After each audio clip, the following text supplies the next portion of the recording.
인생에서 절대 피할 수 없는 것으로 죽음 그리고 세금이라는 말이 있습니다. 그러나 여기 유럽 정부의 낡은 세금 시스템과 법률의 허점을 이용하여 내야 할 세금을 피했을 뿐만 아니라 내지도 않은 세금을 환급받아 각 정부로부터 막대한 수익을 챙긴 일당이 있습니다. 쿰엑스로 알려진 트레이딩 기법을 통해 산제이 샤라는 트레이더는 3년 만에 무려 약 1조 원의 돈을 벌었으며 트레이더, 은행, 변호사, 컨설턴트 등으로 구성된 네트워크는 유럽 전역에서 20여 년 동안 무려 200조 원에 가까운 돈을 국가들로부터 훔쳤습니다. 오늘의 수업 내용은 유럽 금융계를 뒤집어 놓았으며 여전히 수사가 진행 중인 쿠맥스 스캔들의 전모, 그리고 쿠맥스 트레이딩의 구체적인 방법에 대해 알아보도록 하겠습니다.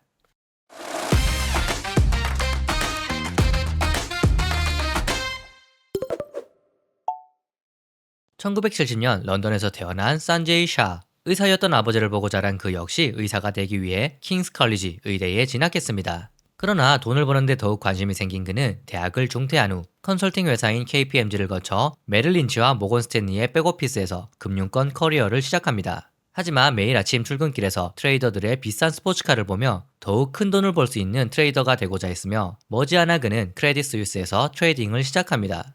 그리고 이곳에서 사수이자 악명 높은 트레이더 폴 모라를 만나 쿰엑스 트레이딩에 대해 배웁니다.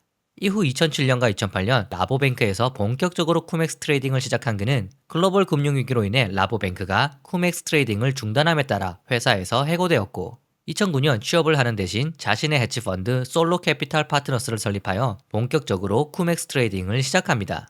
그렇다면 과연 쿰엑스 트레이딩은 무엇일까요? 이를 이해하기 위해 먼저 배당에 대한 기본적인 정보, 그리고 쿰엑스 이전에 있었던 쿰쿰 트레이딩에 대해 알아야 합니다. 우리가 어떤 기업에 투자를 하면 기업은 이익의 일부를 투자자, 즉 주주들에게 분배하며 이를 배당이라고 합니다. 이러한 배당금을 받을 주주가 누구인지 권리를 확정짓는 날을 배당 기준일이라 하며 실제로 배당금을 주는 날을 배당 지급일이라고 합니다. 예를 들어 삼성전자 분기 배당의 경우 3월 31일까지 주식을 매수하여 주주 명부에 등재되어야 배당금을 받을 수 있으며 배당금은 바로 다음 날이 아닌 5월 15일경에 지급됩니다. 이 중 배당 기준일 이전, 즉 배당금을 받을 권리가 있는 주식을 라틴어에서 함께를 의미하는 쿰을 붙여 쿰 디비던드라고 하며 배당 기준일 이후, 즉 배당금을 받을 권리가 없는 주식을 라틴어에서 없다를 의미하는 X를 붙여 X 디비던드라고 합니다. 예를 들어 투자자가 10만원짜리 X 회사의 주식을 배당 기준일에 들고 있다고 생각해 봅시다. 회사는 한 주당 만원의 배당금을 지급합니다. 그런데 이러한 배당금에는 세금이 부과되죠. 만일 배당에 대한 세율이 30%라면 만원 중 3,000원이 원천 징수되고 투자자는 7,000원을 받게 됩니다. 그러나 이러한 세금이 너무나 아까웠던 트레이더들은 이를 회피하기 위한 전략을 고안했으며 이것이 바로 쿰쿰 트레이드입니다. 유럽의 국가들은 이중과세를 방지하고 국제적인 투자를 촉진하기 위해 해외 연기금과 같은 특정 투자자들이 배당금을 수령할 경우 원천 징수당한 세금을 환급받을 수 있는, 즉 실질적인 배당세가 0%가 될 수 있게 하였죠. 쿰쿰 트레이딩은 바로 이 점을 이용합니다. 먼저 배당 기준일 이전에 국내 투자자는 해외 투자자와 결탁하여 10만원을 받고 주식을 매도합니다. 이제 배당에 대한 권리는 해외 투자자에게 있으며 만원의 배당액에서 세금 3,000원을 제외한 현금 7,000원을 수령합니다. 그러나 앞서 말했듯이 해외 투자자는 세금을 환급받을 수 있으며 결과적으로 세금을 내지 않고 만원을 고스란히 수령하게 됩니다.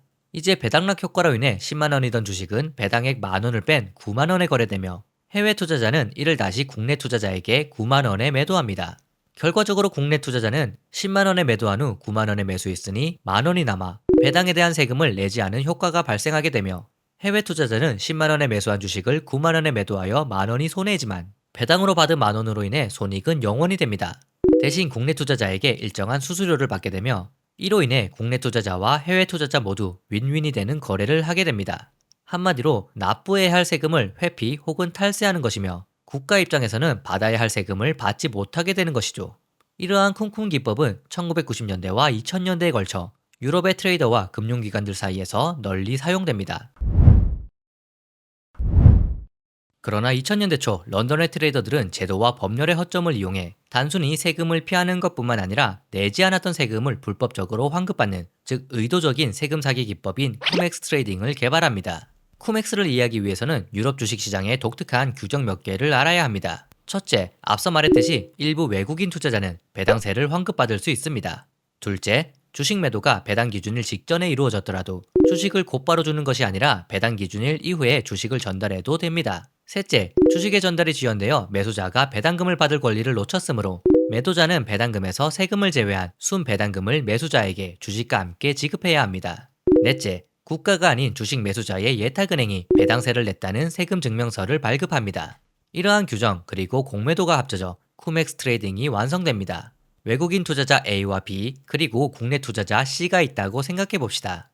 A는 10만원짜리 주식을 보유하고 있습니다. B는 C로부터 10만원을 주고 주식을 매수합니다. 그러나 현재 C는 주식을 보유하고 있지 않고 공매도를 통해 주식을 매도합니다. 앞서 말했듯이 배당 기준일 직전에 거래가 일어날 경우 주식을 곧바로 주는 것이 아니라 배당 기준일 이후에 주식을 전달해도 되는 점을 이용한 거죠. 이제 배당 기준일이 지났습니다. A는 만원의 배당금 중 세금 30%에 해당하는 3천원을 제외한 7천원을 받으며 예탁은행은 배당세를 원천 징수하였다는 세금 증명서를 발급합니다. 그러나 A는 해외 투자자이므로 이 증명서를 통해 정부에서 세금을 환급받아 결과적으로 만원을 받습니다. 배당락 효과로 인해 주가는 9만원으로 하락하며 A는 C에게 9만원의 주식을 매도합니다. B에게 주식을 공매도하였던 C는 이 주식을 그대로 넘겨주며 규정에 따라 지연된 전달에 따른 보상인 순 배당금도 주어야 합니다. 따라서 주식과 함께 배당금에서 세금을 제외한 7천원을 줍니다. 이제 여기서 쿠맥스 트레이딩의 마법이 벌어집니다. C로부터 주식과 순배당금을 받은 B는 주식 매수자의 예탁은행이 세금 증명서를 발급한다는 절차적 결함을 이용합니다. 즉 C에게서 받은 주식과 순배당금 내역을 이용해 예탁은행으로부터 배당세를 납부했다는 세금 증명서를 발급받습니다. 한마디로 내지도 않은 세금을 마치 낸 것처럼 속이는 것이죠.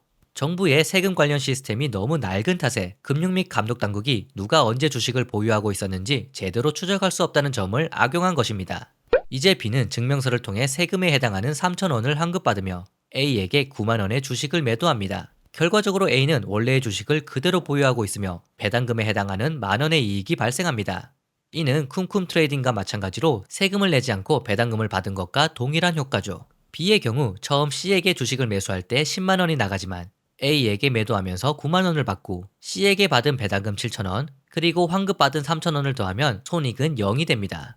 마지막으로 C는 처음 B에게 주식을 공매도하면서 받은 10만원과 A에게 주식을 매수하면서 쓴 9만원 그리고 B에게 준 배당금 7천원을 고려하면 3천원이 남습니다. 즉 한 주의 주식이 A와 C 그리고 B로 옮겨가는 복잡한 과정을 통해 두 주의 주식인 것처럼 속여 환급을 2번 받는 것이죠. 쿰쿰 트레이딩은 단순히 세금을 내지 않는 데 불과했다면 쿰엑스 트레이딩은 내지 않았던 세금에 대해 정부가 3천원의 추가 환급을 해주는 꼴이 된 것입니다. 실제로 검은색 실선은 쿰엑스 트레이딩이 활발하던 2009년에서 2011년까지 독일 주식들의 거래량으로서 배당 기준일 전후에 쿰엑스 트레이더들로 인해 거래량이 폭발적으로 증가하는 것을 확인할 수 있습니다.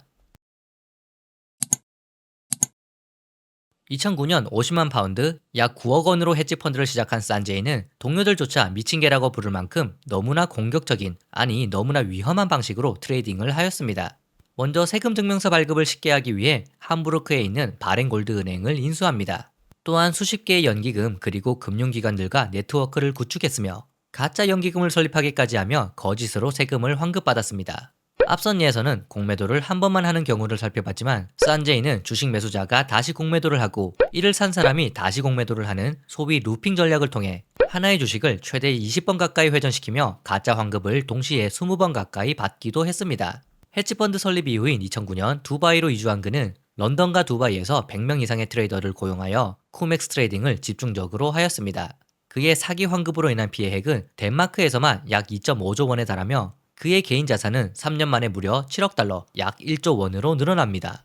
불법 트레이딩을 통해 막대한 돈을 벌어들인 그는 럭셔리 요트를 구매하고 홍콩, 런던, 뉴욕, 두바이에 수십 채의 부동산을 구입하였으며 본인이 설립한 자선단체에 프린스, 엘튼 존, 에드 시런 등을 초청하여 공연하게 하는 등 초호화 생활을 이어나갑니다. 쿠맥스 트레이딩을 통해 엄청난 돈을 벌어들인 사람은 산제이뿐만이 아닙니다. 독일 그리고 글로벌 은행의 트레이더들 역시 쿠맥스 트레이딩을 하고 있었으며 2000년부터 2020년까지 쿠맥스 트레이딩을 통한 피해액은 무려 217조 원에 달하는 것으로 추정됩니다. 즉 사기 환급으로 인해 국민의 돈 217조 원이 트레이더들에게 빼앗긴 것이죠. 사실 쿰쿰 혹은 쿠맥스와 같은 불법적인 트레이딩은 무려 1992년 내부 고발자의 증언 및 덴마크 정부의 보고서에서도 언급되었지만 정부는 그 심각성을 인식하지 못한 채 방치하였고 덕분에 수십 년에 걸쳐 쿠맥스 트레이딩은 더욱 정교하게 발달합니다. 수십 년이 지난 후에도 2010년 덴마크 세무당국자의 경고보고서, 2011년 내부고발자의 제보가 있었음에도 불구하고 역시나 아무런 조치가 취해지지 않았으며 산제이 그리고 여러 일당들은 더욱 공격적으로 쿠맥스 트레이딩을 합니다. 2015년이 되어서야 덴마크 당국은 산제이로 인해 조 단위의 막대한 손실을 입었다는 사실을 알아챕니다. 이때부터 덴마크뿐만 아니라 독일, 영국, 미국, 벨기에 등은 그동안 산제이 그리고 여러 트레이더들에게 막대한 세금이 잘못 환급되었다는 사실을 포착하고 대대적인 조사를 벌이기 시작합니다. 이로 인해 2016년 헤지펀드를 닫은 후 두바이에서 호화로운 삶을 살고 있던 산제이는 약 7천억 원의 자산을 동결당했으며 생활비 그리고 변호사 비용만 사용할 수 있었습니다. 또한 2023년 12월에는 아랍에미리트에서 덴마크로 인도되었으며 코펜하겐 공항에 도착하자마자 체포됩니다. 현재 그의 재판은 진행 중이며 덴마크에서 12년의 징역형을 선고받을 가능성이 큽니다. 또 다른 설계자인 한노 베르거는 쿠맥스 트레이딩으로 독일 정부에 약 55억 유로의 손실을 입혔으며 2021년 여름 스위스에서 체포되어 독일 법원에서 8년형을 선고받았습니다. 크레딧 스위스에서 산제이에게 쿠맥스 트레이딩을 알려준 폴 모라는 현재 독일 당국으로부터 인터폴 적색 수배가 발부되었지만 행방이 불분명합니다. 세계 최대 은행인 바클레이스, 메릴린치, JP모건, 모건스탠리, BNP 파리바, 산탄데르 은행, 맥쿼리 은행, 도이치 은행, HSBC, 소시에테 제네랄 등도 쿠맥스 스캔들에 가담한 것으로 알려졌으며 각국 검찰로부터 사무실을 급습당해 조사를 받았습니다. 심지어 독일 총리인 올라프 숄츠 역시 쿠맥스 트레이딩에 개입된 것에 대한 의혹을 받고 있죠.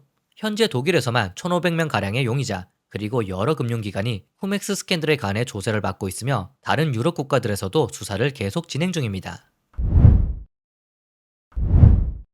그렇다면 쿰쿰 트레이딩 그리고 쿠맥스 트레이딩과 같은 불법적인 거래는 이제 더 이상 하지 못하는 것일까요? 독일 정부 발표에 따르면 새로운 법이 제정됨에 따라 쿠맥스 트레이딩은 2012년부터, 쿰쿰 트레이딩은 2016년부터 불가능합니다. 그러나 현실은 그렇지 않습니다. 트레이더들은 미국의 ADR을 이용한 변종 트레이딩인 쿰페이크 트레이딩을 사용하기 시작했으며 2017년 이후 메릴린치, JP모건, 소시에테 제너럴, 시티뱅크, 도이치뱅크 등 글로벌 15개 은행은 쿰페이크 트레이딩을 이용하여 불법으로 세금을 환급받은 혐의로 인해 미국 SEC로부터 4억 3,200만 달러의 벌금을 부과받았습니다. 검사, 정부 당국, 세금 전문가 및 내부자들의 진술에 따르면 이러한 불법적인 트레이딩은 여전히 진행 중이며 세계의 거의 모든 주식을 대상으로도 가능합니다. EU 국가들은 문제를 함께 해결해야 한다는 인식이 부족할 뿐만 아니라 규제기관들은 자신들이 이 문제에 대해 권한이 없다고 책임을 회피하는 동안에 트레이더들은 제도의 허점을 노린 불법 트레이딩을 계속해서 개발하고 있는 것이죠. 산제이샤는 여전히 본인의 트레이딩이 합법적이었다고 주장하고 있으며 기회가 된다면 다시 쿠맥스 트레이딩을 하고 싶다고 말합니다. 여러 언론 매체와의 인터뷰에서 그는 오히려 이렇게 반문합니다. 왜 정부의 체계에 허점이 있다는 사실에 대해서 사람들은 따지지 않나요?